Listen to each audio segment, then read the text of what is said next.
Everyone, pretty much all my closest family members, friends are affected by mental illness in a negative way. And I'm pretty much like the point person for them to like confide in. So I'm like, I try to fix it for them. I consider myself to be a fixer. So like when my friends and my family come to me, like they have problems, I'm like, okay, well, we're going to get through it. We're going to like, this is what we got to do. But I don't really naturally know how either. So this is helpful for me to see it like from the other side and what people who actually deal with it would like to get from a supportive person. But like, so yeah, my closest friend, she suffers from depression on and off. I had a significant other in the past that was severely depressed. My parents suffer from drug addiction, alcoholism, and their, of course, emotional mind state is affected by that. So like, I'm surrounded by it, but somehow I found ways to cope with it myself. And my ways work for me. Like I just talk, it's literally like, it's not easy to stay positive. And of course that's like a given, but I literally train my mind to think positive. Like I will not, any negative thoughts, like I acknowledge them, but like I will not feed them. You know what I mean? But what I do works for me. It doesn't work for everybody, but that's just what I do. And it's hard when I can't share my ways with the people I see hurting too. Right. On a daily basis, I can cope with whatever I go through. I deal with it as it comes. That's not to say, like you said, that I don't deal with whatever life throws at me. So if something happens to me that's tough or it's like it will make me feel some sort of way, I generally just like seclude myself and I work through it because I know I'm gonna get through it. Like so whatever it is, like it could be horrible, it could be bad, but like I'm gonna keep it to myself until I'm done with it. And with it, if I want to choose to share it after, I'm gonna share it after, but I don't have to. And that's just how I cope. But that also doesn't go to say that I don't deal with stuff, because I deal with stuff. I just work through it by myself. And whether it's healthy or not is debatable, but it depends. I mean, it's good for me. So besides for the one situation where I know I can even acknowledge the fact that I'm not doing the right thing, but you know, mind over matter, whatever. But a wise man once said, different strokes for different folks. Right. So like, and I wouldn't push this on nobody. I wouldn't sit at you and say, Mecca, sit in a room and go through it. Like, you cope with it a different way. And this just works for me. And then I like to hear and help other people, because I know like your negativity you can share with me, and I won't be like weighed down by it. Like, I want to be that person to help you get through it too. Even though I'm dealing with my own stuff, don't worry about me. I'm dealing with my own stuff on my own time. And I'll help you or whoever else get through whatever you're going through, because the way I do it doesn't work for you. Right. You need somebody, and I'll be that somebody. Real, like it was like years long, it was like 2 or 3 years, something happened where they had to go away, whatever. But in the meantime, something happened where my parents found out, and they were like, no, y'all too young, we're not doing this is not good. And the dude was not good. He was good to me, but his behavior was terrible. So, and they're like, no, we're not doing this. We're cutting this off right now. And I'm like, are you serious? Like, this is for real. You're not about to tell me that I'm not in love with this person. Like, I seriously love this person. And you trying to take him away from me because you think he's a bad person? He's good to me. So I'm like, I'm telling y'all this. Y'all not listening to me. I'm 13, 14, whatever. I don't care. But this is legit. So, like, I started harming myself just so I'm like, y'all not going to listen to my feelings? Watch how serious this is. I'm dead ass serious. Like, I'm cutting myself and I'm letting y'all see it, and y'all still gonna sit here and tell me like I can't be with this person. Like, I mean, and who's to say, like you said, like I did it for attention, but it was like I did it for a response. Like I did it like to show you how serious I was and how serious and legit my feelings were, and for you not to acknowledge them made me want to do it more. And I don't know if that's like the definition or the picture perfect version of self-harm, but like to have a mind state that would lead you to do that and think it's reasonable, it's not healthy either. I mean, I feel like self-harm is real, and self-harm isn't talked about either, because even when my parents saw me cutting my wrist, they didn't acknowledge it. It was like, stop doing that. And that was it. Like, you should take me to see somebody. You should address this for real. This is for real. About how they used to feel growing up. I think that gives you a better insight as of how you feel. I'm sure it does. I'm sure my mom is dealing with some sort of mental something. It's funny that you say that, because I remember, you know, my first heartbreak, and you know, my first heartbreak, I was low. And it's always heartbreak. Right, isn't it? It's always heartbreak. It's so hard. It's so hard. It kills you, and it's real. Like, the feeling is a visceral feeling. It's a feeling where it's kind of like, you know, you're in shock. You know, you can't, for me anyways, you know, mouth is dry, butterflies in the stomach, like a cloud over your head, crying all day, shaking. And these are real feelings that we have to go through, you know, and you just talking about it, being young and stuff, all I could see, because I try my best to put myself in each, like, every party, like, each party's shoes, like, so, Cass, you, for one, you're young, first love is fresh, you never felt this. It's exhilarating. He treats you good, and it's a good feeling. You have a whole bunch of dopamine, serotonin out there, just in your blood. You never even felt it before. Right. Probably just first going through puberty, so you're feeling yourself. Your parents are probably looking at you like, "Oh, this little girl is." They probably scared, like, she's feeling herself. I can see why they did it, but I was so serious at the time. Know like, you just were. Hear me out. I know. But that's the thing. It's just. Look how black people deal with it. You're saying, "Oh, stop doing that." Mm-hmm. Yeah, because too fast right now. Well, because I feel like in their head they're just like, I know she's probably feels this way, but she needs to stop doing that. Like, of course, I know she feels this way, but I'm not gonna sit here and give that attention. Right. I'm not gonna condone it. Whereas, somebody else would be like, "Oh my gosh, I'm scared. Take you to the hospital." And sometimes that's over-exaggerated, because yes, you do need to acknowledge that the feelings are real, and there has to be some dialogue, I feel like that's what was missing. But that was the problem, exactly. because again, people don't know how to talk about it. Yeah. Like, what are you doing? Yeah. Like, and really sit down and be like, all right, so how do you feel then? Like, tell me about this boy. Even when I was that younger, that I would be able to even verbalize how you feel, because you didn't know. Therefore, it's kind of like you have premature emotions. You don't know how to even discuss how you feel. So how do you express it? Right. And that's what happens. People don't know how to express their hurt, their confusion. Therefore, they go to unhealthy things. They self-harm in many ways. They do drugs, alcohol. They be promiscuous. They gamble their money away. Exactly. They be impulsive, they run in front of cars, and just do things that's kind of like you kind of. You're asking for it, and I don't know. Again, it's very important to talk about it. You're not able to, understand a person overnight. It takes years years for you to watch their behaviors, watch what they do, see how they feel, through cycles, like each year. Like, okay, last year she did the same thing, and it's kind of like it's a scientific approach. You have to be able to, see that person at his raw state, and then also try to control the situation. Talk about it, express your feelings, make note of it, reflect. Right. All right. Yeah. Like it's a weird thing. No, but that's a very good comparison. But it's funny. It's funny because it's always heartbreak. Right. At least for me, like I wanted to kill that person. Yeah. So I never was suicidal. It was more homicidal than anything. Yeah. And the thing is that homicidal. And it's so catchy.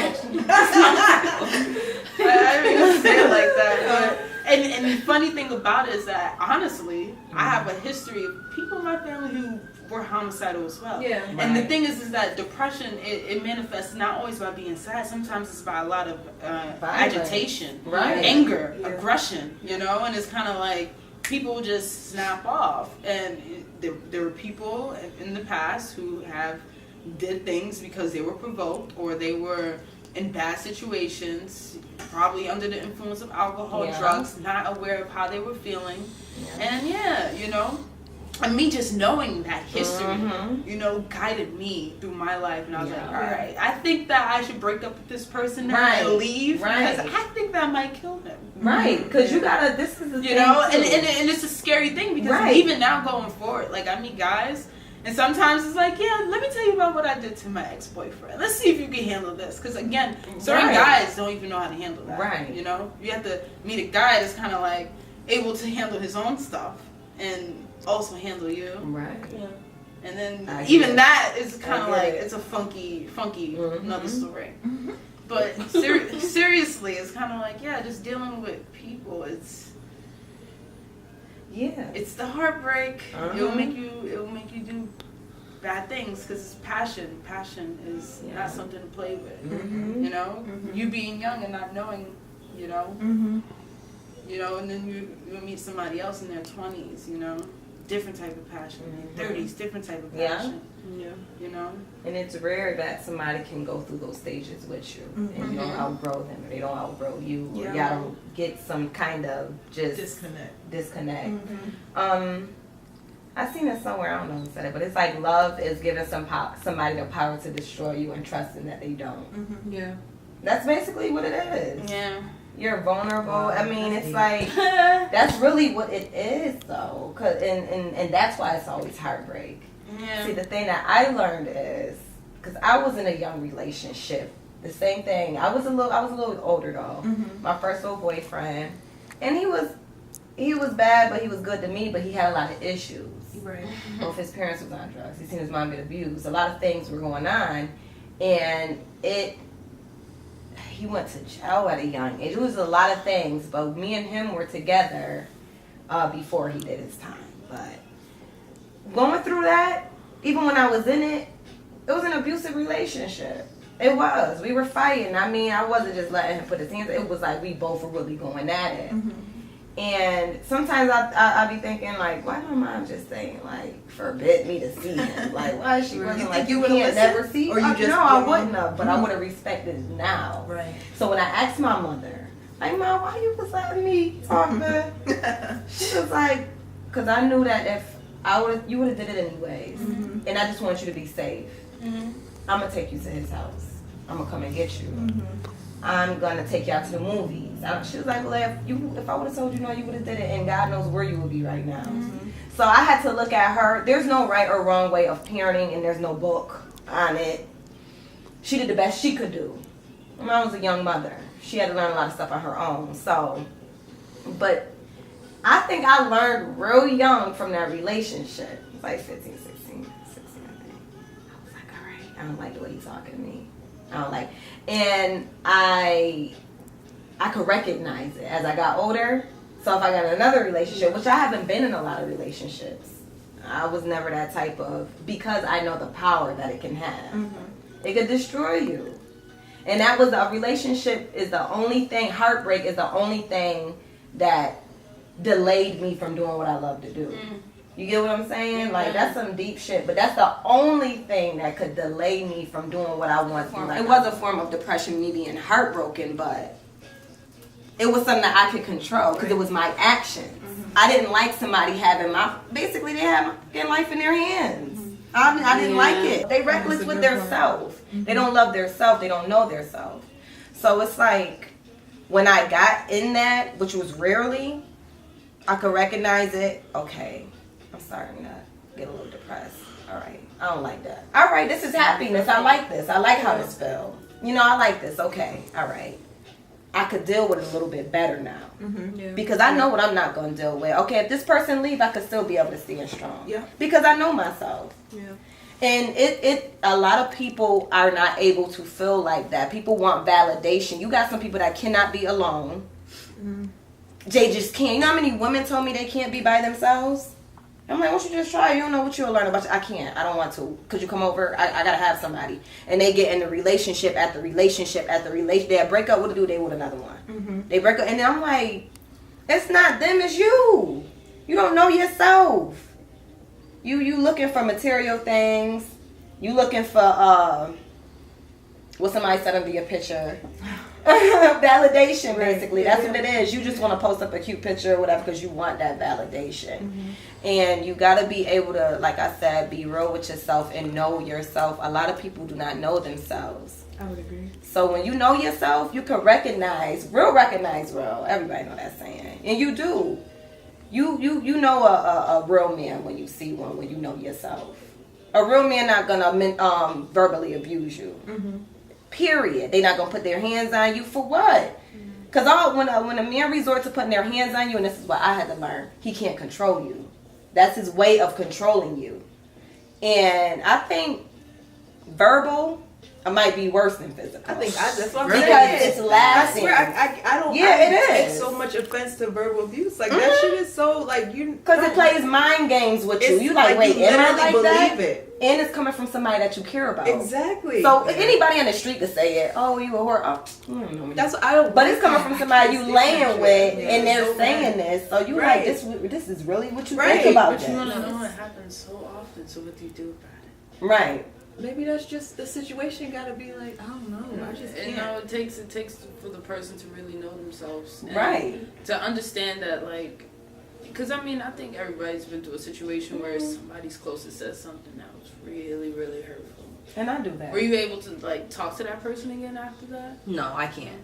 Like I'm bad with bro abuse. But you should. Like, You should. Well, I can't deal with that. You know, and I can't. I mean, I've been like it's a deal breaker. I don't know. Maybe it's just me personally. I've been through a situation recently where I had a close friend say that he had sex with me and he didn't. Yeah, and I was just really... like, I was like, what? Like it was kind of like high school all over again. Right. Really? Like, right. I'm 27, man. Like, right. Really? Like, and another thing about me is that I'm so vocal that I will tell you exactly everything that I did. I don't have no shame. Right. And I feel like the fact that I know that I have no shame, I'm comfortable and you still saying it, and you still said that, it was like, it was just a power again to affect me. Okay, like I looked at this person like, you know, you're a respectable person, you know, you're doing your thing out here, you're a good friend, at least I thought you were. Right. But now, you just said something like, and I don't think that he probably knows exactly how it's going to affect me, because a lot of the times people look at me like, oh yeah, she's strong, she knows how to handle it. But little do they know, so they're like, bro, you just killed me inside. Right. So I remember, like in that situation, I just remember telling them like, listen, you just lost a good friend. That's all you could tell them. That's really all you did. That's like, all you could do. I'm removing myself. And then it's kind of like your life. You just give back your power. Like, listen, this is, you know, me. This is what I expect. You broke that, and you know, you usually just put it back on them. Like, you messed up. You fucked up. Because I'm a raw, like, honest person, a good friend.